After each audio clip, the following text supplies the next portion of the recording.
De tudo o que você ouviu até agora sobre a invasão russa na Ucrânia, o que é realmente importante saber? Fora a preocupação pela óbvia questão humanitária, por que afinal essa guerra apavora tanto o mundo inteiro e não pode ser considerada uma mera disputa local por território?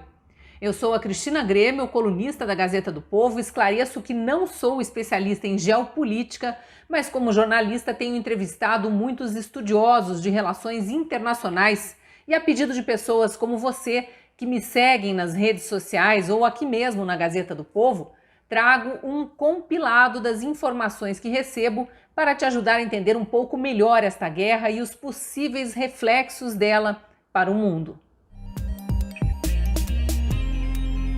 Vamos lembrar que já nas primeiras semanas de 2022, enfrentando mais uma onda de pandemia de Covid-19, o mundo ficou sabendo de manobras militares na Rússia em pontos perto da fronteira com a Ucrânia.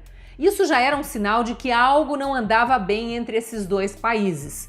O que aconteceu foi que a Ucrânia, que até o início dos anos 90 fazia parte da antiga União das Repúblicas Socialistas Soviéticas, liderada por Moscou, atualmente tem um governo que se identifica mais com os interesses capitalistas do Ocidente do que com o comunismo russo.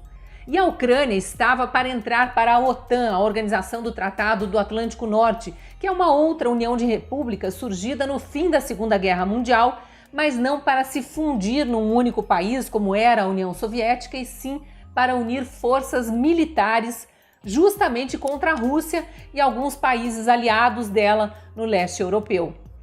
Isso no caso de a Rússia atacar algum país do Ocidente.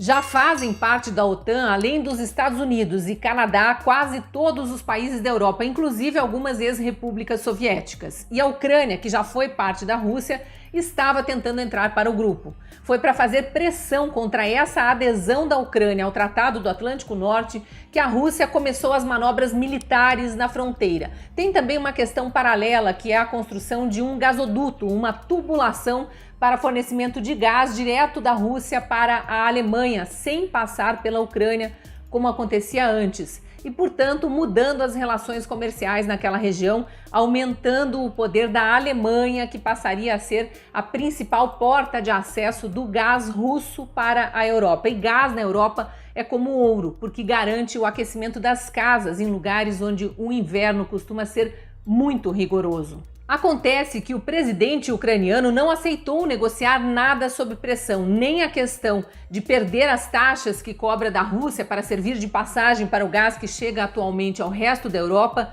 nem a possível entrada para a OTAN. E aí a Rússia deu mais um passo na provocação, reconhecendo como independentes duas províncias ucranianas que já queriam se separar do país. Acabou fortalecendo um conflito interno na Ucrânia e logo em seguida atacou o país com bombas, causando destruição de áreas militares e matando também civis. A Ucrânia é grande se comparada com outros países da Europa. Tem o dobro do tamanho da França, por exemplo, mas é nanica perto da Rússia. E não é só minúscula em termos geográficos, é também pequena no poderio militar. Tem menos tanques, menos armas, homens para lutar e agora, claro, uma população civil amedrontada. Os homens de 18 a 60 anos foram impedidos de sair do país para ficarem de prontidão para a guerra. Antes do anúncio dessa proibição, já havia o registro de tentativas de fuga em massa, como a gente viu em imagens de estradas congestionadas. O pavor da população também fica claro em outras imagens. Além das cenas chocantes de bombardeios, os primeiros registros que surgiram na imprensa e mesmo nas redes sociais mostram estações de metrô transformadas em abrigos antiaéreos. E até a capital, Kiev, que é distante dos locais dos primeiros ataques, virou um cenário de desolação, como mostram essas imagens divulgadas pelo repórter Yan Boechat no Twitter, mostrando como as ruas estão completamente desertas e a população trancada em casa diante da notícia de aproximação de tropas russas também na capital. É desesperador imaginar a angústia dos ucranianos que estão lá sem saber até quando terão acesso à comida, à água e o principal, sem saber por quanto tempo terão segurança dentro da própria casa, já que helicópteros militares rondam o espaço aéreo e ouve-se barulho de mísseis sendo disparados em vários bairros da capital e cidades do interior. Como o mundo reagiu a tudo isso? Momentos depois dos primeiros ataques russos à Ucrânia, vários países da OTAN e também outros que não pertencem a essa aliança decretaram sanções econômicas à Rússia. Vão parar de fazer operações financeiras, interromper o comércio, barrar exportações, tentar asfixiar mesmo a economia russa para ver se o presidente Putin se dispõe a negociar. É duro porque a população russa, que em grande parte não apoia o presidente, também sofre com isso. Mas é claro que a essa altura a pressão externa é necessária para se tentar demover o presidente russo de seguir atacando a Ucrânia. A gente não sabe quais serão as próximas etapas dessa guerra. O presidente da China, que é aliado da Rússia, tenta influenciar um recuo e já pediu uma resolução do conflito pela via diplomática. Não sabemos se e quando isso virá. De qualquer forma, o que nós brasileiros precisamos ter claro é que os efeitos do conflito serão sentidos no mundo inteiro, inclusive aqui. Provavelmente haverá inflação, mais do que a gente já está sentindo como reflexo dos lockdowns decretados por governadores e prefeitos na pandemia. Muita gente vai tentar mais uma vez associar a inflação à má gestão da economia por parte do ministro Paulo Guedes ou do presidente Bolsonaro. Cuidado com as narrativas políticas, porque muitos dos que tentam te confundir são aliados de ditaduras que provocam guerra em nome do avanço do comunismo. Fato é que muitos preços podem subir em função desse início de guerra por causa de uma quebra na cadeia de fornecimento de produtos, não só pelos países envolvidos diretamente na guerra, mas pelas sanções impostas pelos outros. Já tem jornal até divulgando a lista do que deve ficar mais caro, como combustíveis que já vêm de meses de alta nos preços no mundo inteiro, trigo, milho e derivados, porque são alguns dos produtos que Rússia ou Ucrânia exportam para muitos países, inclusive o Brasil. E no nosso caso tem a questão específica dos fertilizantes, que foi inclusive o motivo da viagem recente do presidente Bolsonaro para a Rússia.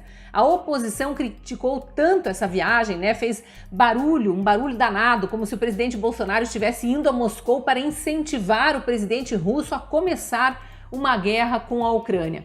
Segundo o governo, essa conversa presencial era imprescindível para garantir que a Rússia continuasse fornecendo fertilizantes para o Brasil, algo que já vem faltando no mundo e que, se faltar aqui, afeta demais o carro-chefe da nossa economia, que é o agronegócio, o que, aliás, alimenta brasileiros e a população de muitos outros países.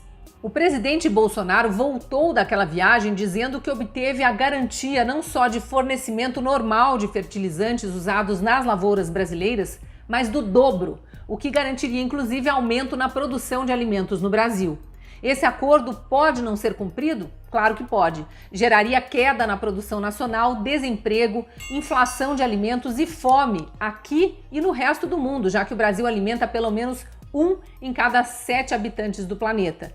E se a guerra da Rússia com a Ucrânia avançar, o fornecimento de fertilizantes fica ainda mais comprometido, porque a Ucrânia também é um grande fornecedor para o Brasil. Vamos torcer para que a diplomacia consiga resolver o conflito, especialmente para poupar vidas, mas também para preservar as relações comerciais entre os países hoje tão dependentes uns dos outros. Por enquanto, o que a gente pode fazer é evitar entrar na onda da politização de tudo, porque como estamos em ano eleitoral e o Brasil vive essa guerra de narrativas entre os pré-candidatos, é claro que todos que querem assumir a presidência da República tentam desgastar o governo para ver se enfraquecem a imagem do presidente, quando o foco nesse momento deveria ser a paz no mundo. O Brasil tem um histórico maravilhoso de abrir as portas para imigrantes, o povo é miscigenado, somos quase todos descendentes de várias raças. Tem muito descendente de russo no Brasil e de ucranianos, então são 600 mil, 80% deles vivendo aqui no meu estado, o Paraná. Vamos focar a nossa energia na diplomacia, na divulgação da paz, que é o que devemos apoiar. Narrativas de guerra, nem mesmo de guerra política, devem ser alimentadas nesse momento.